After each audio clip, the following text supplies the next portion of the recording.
ரூட்டுத்தலை விவகாரத்தில் பச்சையப்பன் கல்லூரி மாணவர்கள் பேருந்து மேற்கூரையின் மீது ஏறி கலாட்டா. பச்சையப்பன் கல்லூரி மாணவர்கள் கடந்த சில தினங்களுக்கு முன்பு மாநகர அரசு பேருந்தின் மீது ஏறி கலாட்டா செய்த வீடியோ தற்போது சமூக வலைதளத்தில் வேகமாக பரவி வருகிறது.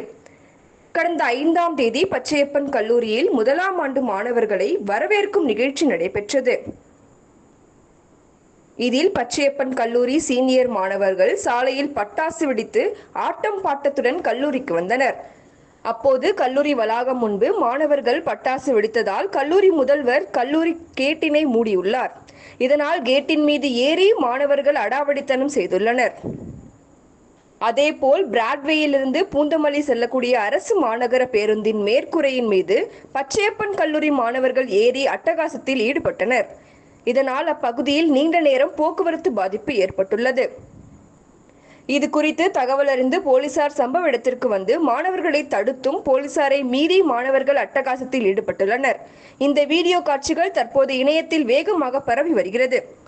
மேலும் கல்லூரி மாணவர்களை கட்டுப்படுத்தவும் இதுபோன்று அடாவடித்தனத்தில் ஈடுபடாமல் அவர்களுக்கு அறிவுரை வழங்கவும் கல்லூரி நிர்வாகம் நடவடிக்கை எடுக்க வேண்டும் என பொதுமக்கள் சார்பாக கோரிக்கை விடுத்துள்ளனர்.